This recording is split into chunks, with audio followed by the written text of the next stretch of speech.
하나님께서 이 성막 장막에서 드리는 제사를 5개로 이스라엘 백성들에게 알려주셨습니다.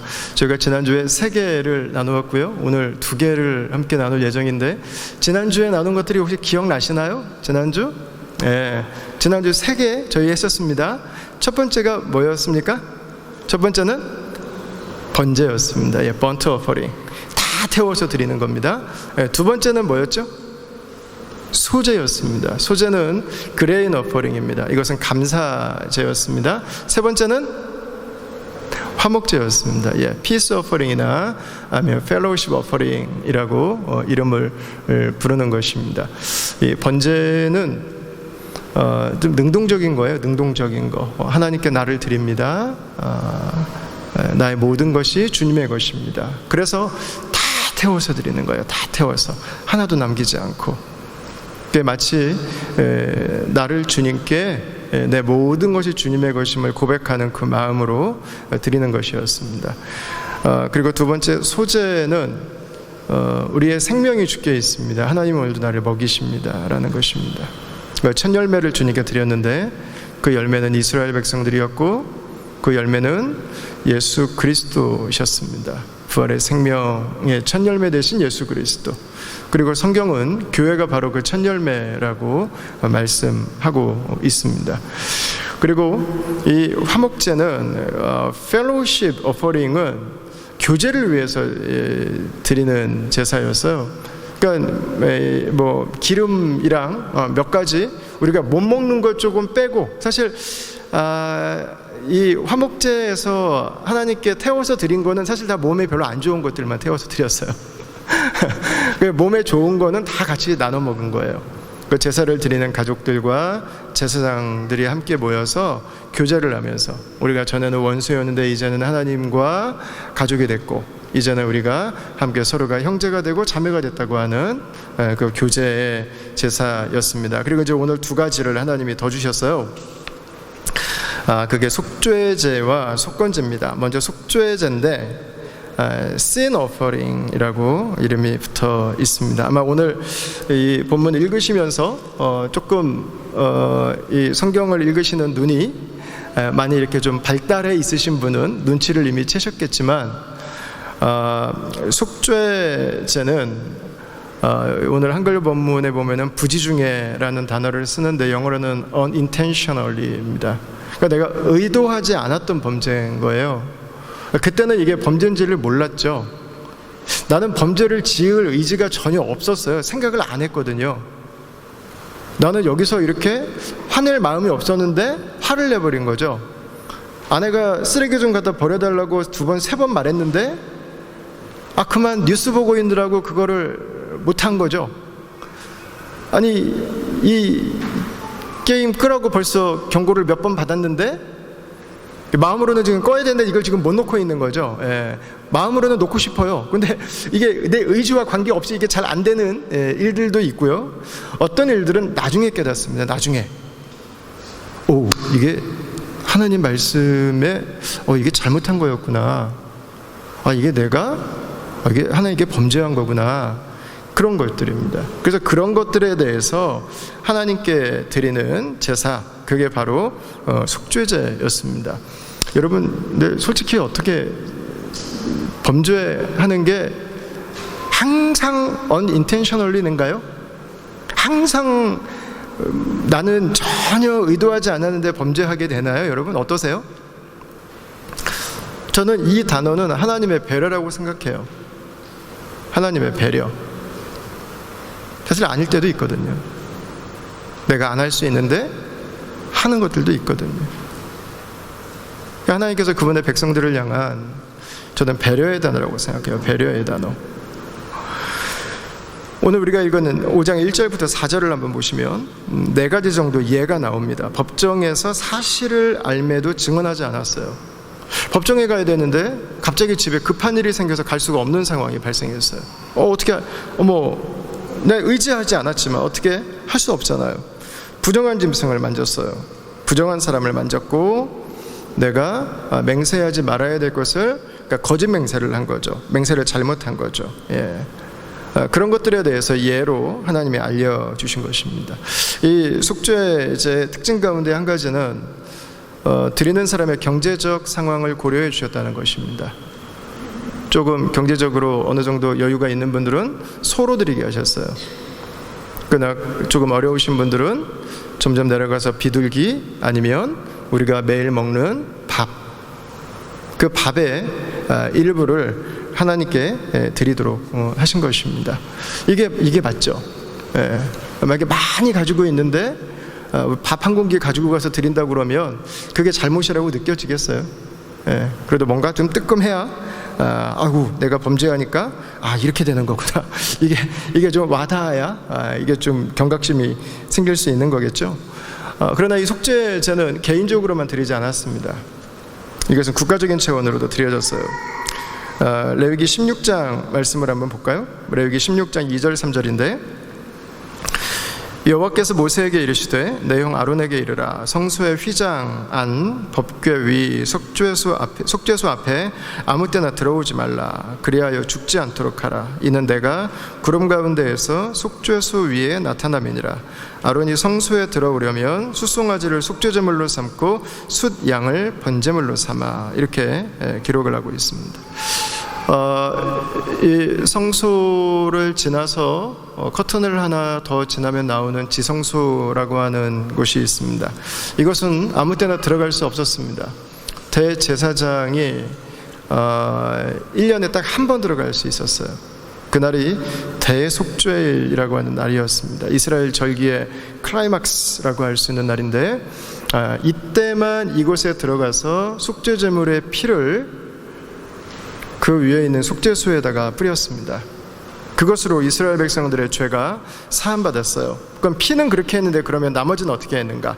레위기 4장 12절입니다.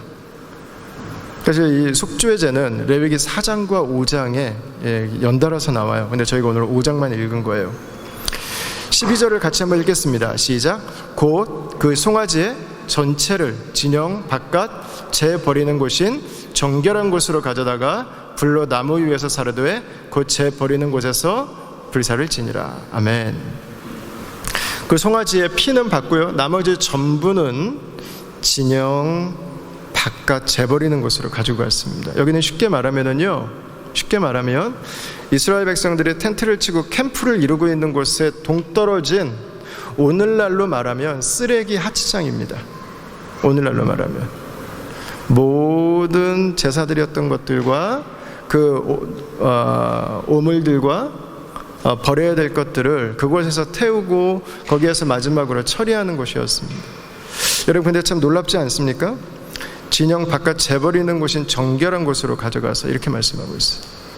우리가 볼 때는 참 더러운 곳인데, 거기에 사는 사람들이 여러분 어떤 사람들이겠어요? 그렇게 신분이 높은 사람들이 거기에 있을 거라고 예상하진 않으시잖아요. 우리가 볼 때는 그렇게 정결한 곳 같지가 않은데 성경은 뭐라고 말하면 정결한 곳이라고 이야기를 합니다. 여러분, 왜 그럴까요?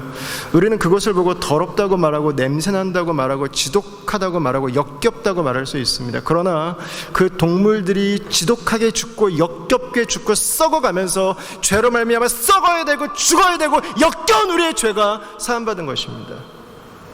그래서 성경은 재 버리는 그 더러운 곳을, 그 지저분한 곳을, 함부로 가고 싶지 않은 그곳을 놀랍게도 정결한 곳이라고 말하고 있어.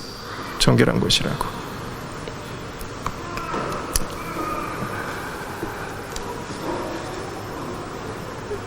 여러분, 하나님께 드렸던 이 송아지의 나머지 전부는 다 이곳으로 가지고 갔습니다. 그리고 이곳에서 불태워서 하나님께 드렸습니다. 이것이 속죄제예요. 그리고 히브리서 기자는 히브리서 13장에서 이렇게 기록합니다. 우리 같이 한번 읽겠습니다. 시작. 이는 죄를 위한 짐승의 피는 대제사장이 가지고 성소에 들어가고 그 육체는 영문 밖에서 불사람이라. 그러므로 예수도 자기 피로써 백성을 거룩하게 하려고 성문 밖에서 고난을 받으셨느니라. 아멘. 여러분, 11절 보니까 이게 뭔지 이제 딱 아시겠죠? 죄를 위한 짐승의 피는 대제사장이 가지고 성소로 들어가고, 속죄제구나. 그 육체는 영문 밖에서 불사릅니다. 속죄자예요, 속죄자. 그러므로 예수님에 대해서 말합니다. 자기 피로써 백성을 거룩하게 하려고 마치 구약의 속죄제처럼 영문 밖으로, 성문 밖으로 나가서 예루살렘 바깥에 있던 그 골고다의 형장에서 십자가에 못 박혀 우리를 위해서 당신의 고귀한 피를, 당신의 거룩한 피를 흘려주셨다고 하는 것입니다. 여기서 그러므로라고 하는 이 표현은 구약의 송아지가 피를 흘리듯이 그 피를 쏟고 주와 여러분들을 위한 속죄제가 되어주셨다고 하는 것을 의미하고 있는 것입니다. 두 번째는 속건제입니다. 이제 전체 5번째죠. 오늘 5장 14절에서 19절 말씀을 보면 속건제에 대한 이야기가 나옵니다. 속건제는 여러 가지 설명들이 나오는데 한 문장으로 정리를 하면은요, 남의 프로퍼티를 침해했을 때 드리는 제사입니다. 남의 프로퍼티는 두 가지 종류가 있습니다. 하나는 하나님의 프로퍼티예요. 하나님의 소유, 성물을 건드렸을 때, 그거를 손상시켰을 때, 그것을 부정하게 했을 때, 그것에 대해서 제사를 드리게 했습니다. 다음에 두 번째는 다른 사람들의 소유입니다. 직원에게 월급을 줘야 되는데 그 월급을 내가 주지 못했습니다. 이유가 여러 가지 있을 거예요. 그러나 그런 것들에 대해서 다른 사람의 양이 잘못 내 양인 줄 알고 내 우리로 들어왔는데 그걸 막 잘못 가지고 왔어요. 이럴 때 드리는 거예요. 근데 이 속건제는 양으로만 드렸습니다. 순양으로만. 그런데 그냥 순양으로만 드린 게 아니에요. 자기가 해를 끼친 것의 20%를 더해서 드려야 되었습니다. 20%. 자, 여러분, 20%의 이자를 혹시 내보신 분 계십니까? 20%의 이자? 20% 정도의 이자라고 하면 어느 정도일까요? 어디다가 펀드에 투자해 놨는데 1년에 20% 이자 주는 데가 혹시 있으십니까? 없습니다. 만약에 그런 광고가 나온다면 그거는 100% 사기입니다. 불가능한 일이에요. 불가능한 일. 있을 수 없는 일. 여러분, 하나님께서 속건제를 드리는데 20%를 더해서 드리라고 말씀하고 있어요. 우리가 생각할 때는 이거 너무하는 거야, 이거 너무하는 거야. 세상의 이자의 법칙으로 봐도 이거는 말이 되지 않잖아요. 여러분, 여기에는 하나님의 분명한 의도가 있어요. 하나님은 이스라엘 공동체에서 예배되기를 원하시는 거예요. 여러분, 상식적으로 한번 생각해 보십시오. 교회 성막에 있는 성물입니다. 국자가 있는데 우리 집 국자 필요한데 이거 내가 갖다 써야겠다. 아무도 책임을 지지 않아. 꼬챙이가 있는데 꼬챙이 우리 집에 필요하니까 내가 양꼬치 해 먹으려고 갖고 가야겠다. 그 교회에 있는 걸 하나하나 만약에 다 가져간다고 생각해 보세요. 장막에 있는 거 다 가지고 가. 하나님께 예배 드려야 되고 제사를 드려야 되는데 뭐가 없어. 하나도 없어요. 이 예배가 어떻게 되겠어요? 장막이 기능을 할 수 있겠습니까, 여러분? 안 되죠. 하나님은 하나님의 것을 하나님의 것으로 존중해 달라는 거예요. 존중해 달라. 너무 높은데요? 안 가져가면 돼요. 해를 안 끼치면 돼요. 가져가려고 작정한 거 아니면 이 말씀에 그렇게 마음이 불편할 필요가 없어요. 하나님께서 이 말씀을 하시는 이유는 이스라엘 백성, 이스라엘 공동체 안에서는 하나님께 나오는 예배를 소중히 여기기를 원한다는 거예요. 예배가 반드시 살아있기를 원한다는 거예요. 예배를 드리기 위해서 사용하는 모든 것들을 이스라엘 백성들은 중요하게 다루기를 원한다는 거죠. 또 하나가 정의와 공의입니다. 특별히 재정에 있어서 다른 사람들이 수고하고 땀 흘려서 얻은 소유를 내가 가지려고 해서는 안 된다는 것입니다. 다른 사람에게 주어야 될 것이 있으면 공정하게 줄 수 있어야 된다는 것입니다. 하나님이 이스라엘 공동체가 경제적으로 그분의 정의와 공의가 이루어지기를 원하셨던 거죠. 여기 20%도 역시 마찬가지입니다. 정확한 메시지를 주는 거예요. 저는 호주에 처음 와서 너무 놀랐어요. 운전을 하다가 아니 어떻게 이렇게 운전을 젠틀하게 잘하지? 그게 정말 저에게는 문화 충격이었어요. 문화 충격. 아니 어떻게 제가 갔던 나라들이 대부분 다 선교지들이고 이렇게 운전으로 말하면 차선이 없어도 뭐 다닐 수 있는 나라들이 대부분이었기 때문에 호주를 와보니까 뭐 양보도 너무 잘해, 아니 어떻게 이렇게 얼굴도 안 보이는데 젠틀하고 어떻게 이렇게 잘 지킬까? 제가 딱지를 한번 끊어보고 알았어요, 그 이유를. 저는 호주 사람들의 성숙한 시민의식이 저는 일본이라고 생각해요. 역시 시민의식이 다르구나. 딱지를 끊어보니까 숨어있는 이유가 있을 수 있다고 하는 걸 알게 됐어요. 아, 이 몇백 불을 안 내려면 이걸 잘 지켜야 되는 거구나. 여러분, 지키면 돼요. 지키면, 그죠? 마찬가지인 거예요. 지키면 20%를 더 이상 낼 필요가 없어요. 하나님께서 이렇게 강수를 두신 이유, 그것은 하나님의 예배가 이스라엘 공동체 가운데 살아있기를 원하셨고, 이스라엘 공동체 가운데 재정의 이 경제적인 정의와 공의가, 저스티스가 이루어지기를 원하셨기 때문이죠. 여러분, 만약에 이게 아예 없거나 이걸 무시한다고 생각해 보세요. 하나님의 은혜로 죄사함은 받았지만 계속해서 그 죄를 반복해서 짓게 됩니다. 우리도 마찬가지 아니에요? 죄사함은 받았는데 짓는 죄를 계속 반복해서 지어봐요. 그 죄를 멈출 생각을 하지 않아요. 양심이 마비가 돼버린 거죠.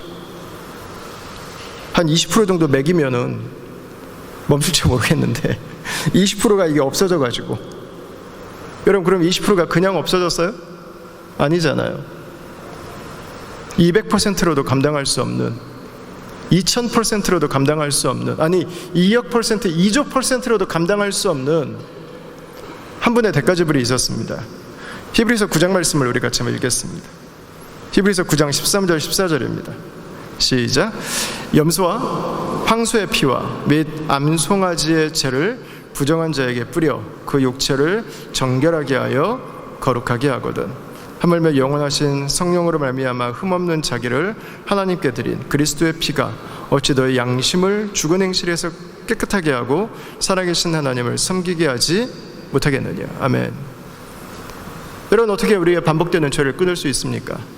하나님은 구약시대 그것을 벌금을 조금 매겨서 앞으로 더 많이 내니까 조심해 라고 하는 경고음을 만들어 주셨어요. 여러분, 그러나 신약시대 우리에겐 더 이상 그 경고음을 하나님께서 만들어 주시진 않습니다. 왜 그렇죠? 하나님의 아들의 죽음이 있기 때문에 그렇습니다. 그분의 죽음 앞에서, 그분의 죽음을 보고도 그 죄를 반복하는 악습을 계속 반복할 수 있는 강심장은 많지 않기 때문에 그렇습니다. 복음을 우리가 정확하게 안다면, 그 그리스도의 복음이, 그 십자가의 보혈이 얼마나 존귀한 것인지를 안다면 우리의 양심은 그 죄를 저항할 것입니다. 그 죄와 싸우려고 할 거예요. 여러분, 오늘 말씀에, 이 히브리서 9장 말씀에 보면 염소와 황소의 피가 나옵니다. 대속죄일에 1년에 한 번씩 그 피를 받아서 속죄소 위에 피를 발랐습니다. 그때 이스라엘 백성들은 1년에 한 번씩 죄사함의 선포가 있었어요. 암송아지를 다 태우고 난 재를 물에다가 타서 이스라엘 백성들에게 뿌려서 여러분들이 정결케 되었음을 선포한 것입니다. 여러분, 도대체 이 속죄소는 어떤 곳이길래 거기에 피를 뿌리면 이스라엘 백성들이 살게 될까요? 속죄소는요, 여러분들이 잘 아시는 법궤라고 부르는, 증거궤라고 부르는 그 상자의 뚜껑 부분입니다. 끝에 내 모서리에는 이렇게 뿔이 나 있고, 그 위에는 케루빔이라고 하는 천사 두 분이 날개를 펴고 그 법궤를 보호하고 있는 그런 모양이에요. 금으로 감싸 있어요. 네, 법궤 안에 세 가지가 들어 있습니다. 혹시 기억나시나요? 법궤 안에 들어있는 세 가지? 첫 번째, 아시는 거죠? 예. 깨진 십계명 조각이 있습니다. 두 번째는 아론의 쌍란지팡이가 있습니다. 그리고 세 번째는 만나가 들어있는 항아리가 있습니다. 여러분, 십계명이 들어있어요. 우리가 이 십계명을 나눌 때 함께 제가 이런 말씀을 드린 적이 있습니다. 우리에게 법이 왜 필요한가? 법은 수준을 만든다고 했어요. 법이 살아있는 민족, 나라가 수준이 있습니다. 그러나 법은 또 다른 역할을 한 가지 합니다. 법은 우리가 죄인이라고 하는 것을 분명하게 보여줍니다. 법을 다 지킬 수 있는 사람은 없거든요. 깨질 수밖에 없는 거예요. 법만 있으면 우리는 죄인이에요. 법만 있으면 십계명이 적혀져 있는 돌판이 깨진 것처럼 우리는 결국 죽음으로 끝나게 됩니다. 그런 우리가 어떻게 살 수 있을까요? 바로 그곳에 발라지는 피로 말미암아 사는 것입니다. 피가 그곳에 발라질 때, 나를 대신해서 죽은 어린 양의 피가, 나를 대신해서 죽은 그 송아지의 피가 그곳에 발라질 때 우리가 살게 되는 것입니다. 마치 아론의 지팡이가 죽어 있었지만 그곳에서 싹이 나는 생명의 역사가 일어난 것처럼 예수 그리스도의 보혈이 이 세상에 뿌려질 때 우리는 죄로 말미암아 죽어야 했지만, 하나님의 저주와 심판이, 우리의 깨진 인생이 우리에게 돌아와야 했지만, 그러나 하나님의 영원한 생명이 예수 그리스도로 말미암아서 저와 여러분들에게 주어지게 된 것이죠. 여러분, 바로 예수의 보혈이 그 일을 하신 것입니다. 아론의 지팡이처럼 죽어있는 저와 여러분들이 다시 그리스도의 보혈이 우리들의 심령 가운데 뿌려지는 순간 싹이 나고 다시 살게 된 것입니다. 하나님의 거룩한 자라고 하는, 하나님의 의로운 자라고 하는, 하나님의 자녀라고 하는 그 이름을 다시금 우리가 회복할 수 있게 된 것입니다. 여러분, 이 일이 어떻게 가능해졌습니까? 예수 그리스도의 보혈로 가능해졌어요. 예수 그리스도의 핏뿌림으로 이 일이 가능해진 것입니다. 하나님의 아들이, 그 존귀하신 분이 죄인인 저와 여러분들을 위해서 죽으신 것입니다. 우리 시대는 민주화 시대가 되다 보니까는요, 너나 나나 다 이게 공평하다고 하는 사고가 있어서 예수님도 그냥 우리랑 똑같은 분이라고 하는 생각을 우리가 종종 하게 되는 것 같아요. 여러분, 그러나 다른 피가 있습니다. 인류의 생명을 다 합쳐도 감당할 수 없는 존귀한 생명이 있습니다. 그분께서 우리를 위해서 당신의 피를 흘려주신 것입니다. 히브리서 9장 12절 말씀을 다시 한번 보시죠. 우리 같이 한번 읽겠습니다. 염소와 송아지의 피로 하지 아니하고 오직 자기의 피로 영원한 속죄를 이루사 단번에 성소에 들어가셨느니라. 아멘. 예수의 피가 다 이루신 것입니다. 특별히 바벨론에 마르둑에게 제물을 드릴 때 마르둑의 그 수십 미터의 거대한 신상 앞에는 아주 큰 화로가 있었어요. 항상 불이 꺼지지 않는. 그러면 바벨론 사람들은 자신의 아들을 데리고 가서 그 마르둑에게 자신의 아들을 세크리파이스로 드렸습니다. 앞에 활활 타고 있는 화로에 자신의 아들을 던져버리는 거예요. 여러분, 이제 그걸 하지 않아도 된다고요. 이집트 사람들은 나일강의 저주를 피하기 위해서 엄마가 이제 막 젖을 먹이고 있던 그 아기를 나일강의 악어떼가 우글거리는 곳에 그 아기를 던져버렸습니다. 그곳에서 악어들이 자신들의 가정에 이 아기를 데리고 가고 저주를 내리지 않기를 바랬던 거죠. 여러분, 아즈텍의 사람들은, 연마을 사람들은 잡아다가 그들의 심장을 뽑아서 자신들의 신에게 바쳤습니다. 그래야 자신들에게 신들이 저주를 내리지 않는다고 믿었습니다. 여러분, 오늘날 우리가 만들어낸 수많은 공포들이 있습니다. 두려움들이 있습니다. 그것으로 우리가 행하는 수많은 일들이 있습니다. 하나님은 이제 말씀하시는 거예요. 더 이상 그걸 두려워하지 않아도 된다고. 이제 더 이상 그런 제사를 드리지 않아도 된다고. 이제 더 이상 그런 공포에 묶여 살지 않아도 된다고요. 왜? 예수 그리스도의 보혈이 뿌려졌기 때문입니다.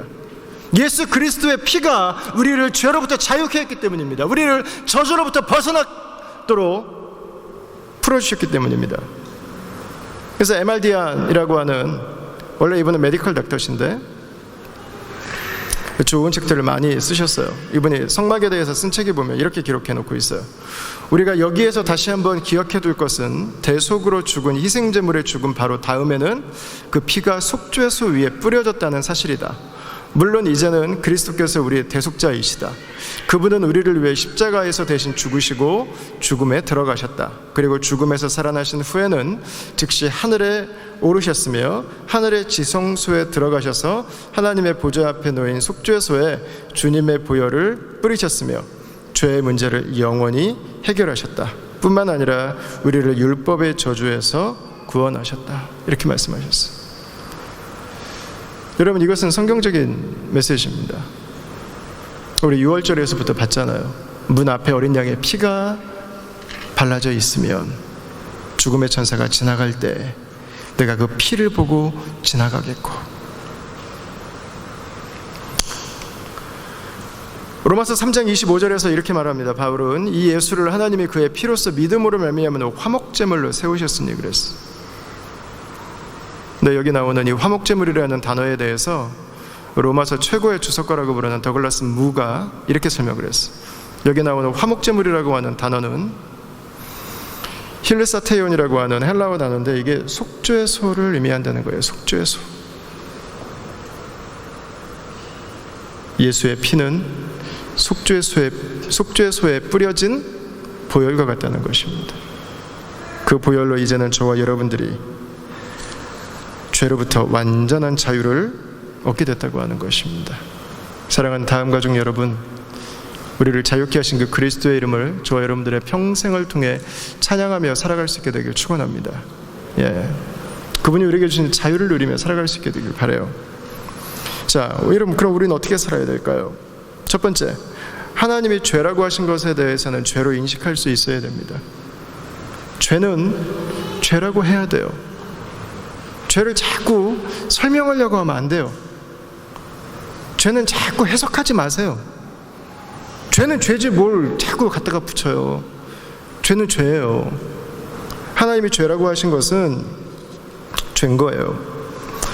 하나님께서 왜 이렇게 죄에 대해서 여러분 우리에게 말씀하시겠어요? 하나님이 뭐 죄에 대해서 과민성 신경 증상을 앓고 계신 분이라 우리를 들들 볶으시려고 여러분 그러시겠어요? 아니잖아요. 결국은 죄가 우리의 관계를 깨트리기 때문이에요. 우리 인생을 무너뜨려 버리기 때문에 하나님과 우리의 관계를 막아서고 우리가 함께 살아가는 공동체를 오염시키기 때문에 그렇습니다. 여러분, 죄는 당연하게 다뤄져서는 안 됩니다. 죄는 죄로 다뤄져야 됩니다. 하나님이 죄라고 말씀하실 때는 주님이 이것이 죄입니다 라고 인정할 수 있어야 돼요. 그래야 살아요. 특별히 나의 죄와 다른 사람의 죄는 우리가 좀 대하는 방식이 좀 달라야 되는 것 같아요. 나의 죄에 대해서는 20%를 더 드릴 준비를 하십시오. 100%가 아니라 120% 하나님은 책임지라고 말씀하고 있는 거예요. 그러나 다른 사람의 죄에 대해서는 내가 다 해결하라고 하지 마세요. 내가 다 풀려고 하지 마세요. 내가 다 복수하려고 하지 마세요. 여러분, 내 인생까지 엉켜서 망가져버려요. 내가 싸워서 죄와 맞서야 되는 부분이 있어요. 그러나 죄는 피해야 되는 부분도 있어요. 그리고 죄는 주님께 맡겨야 되는 부분도 있어요. 이것까지 내가 다 하려고 하면은요, 너무 큰 고통이 대물림되어서 가요. 그래서 죄는 반드시 주님 앞에서 다루세요. 주님 앞에서. 제가 얼마 전에 뮤지컬을 나눠봤습니다. 웨스트 사이드 스토리인데 로미오와 줄리엣을 미국판으로 만든 아주 뮤지컬의 고전으로 꼽히는 작품이죠. 여기에 보면 이탈리아계 마피아인 제트파하고 푸에르토리코 출신의 신흥 조직인 샤크파의 대립이 나옵니다.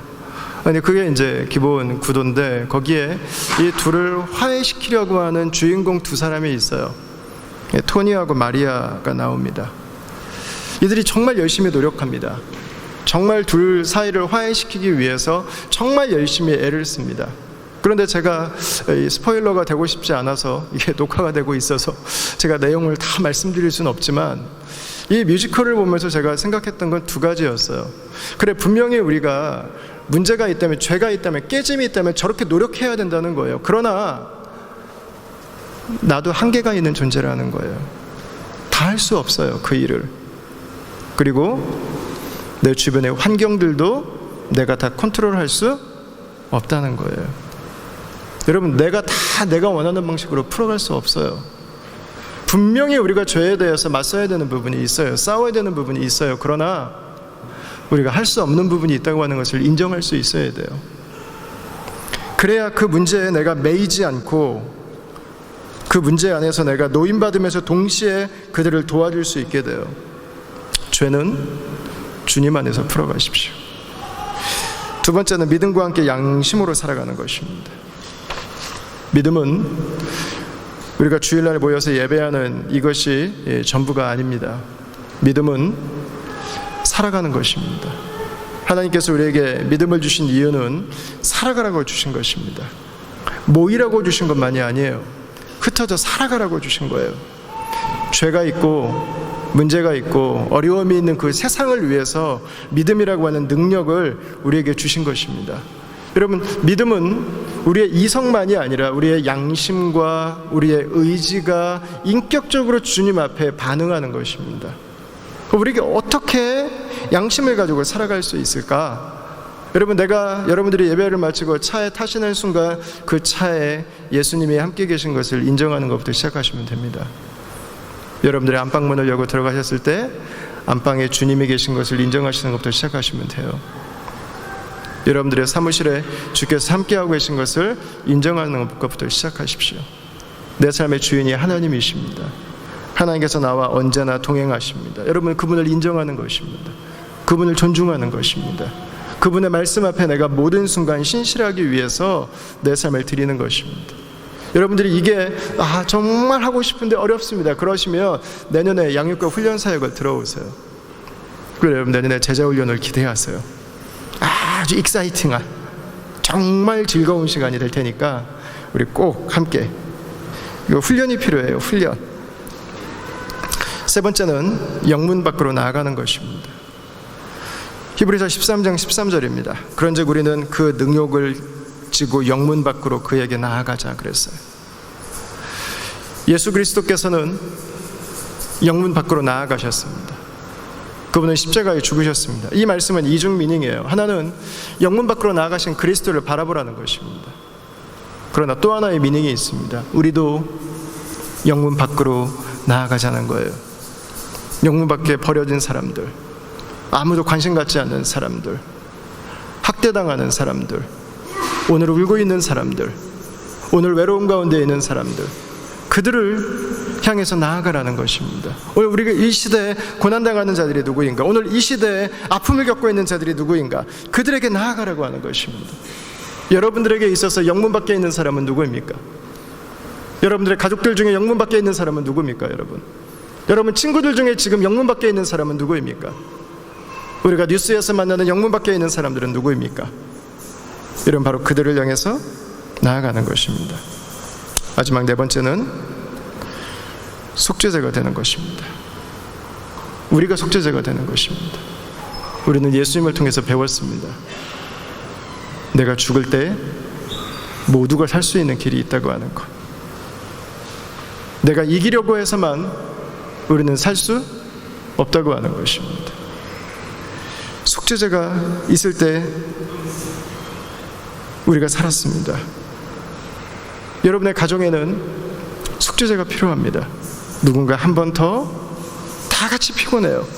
누군가 한 번 더 수고하는 사람, 누군가 한 번 더 허리를 숙이는 사람, 누군가 한 번 더 안아줄 수 있는 품을 가진 사람. 여러분, 바로 그 속죄제예요.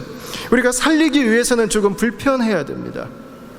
여러분들이 사장님들이시라면 직원들은 알지 못하는 많은 고민들이 있습니다.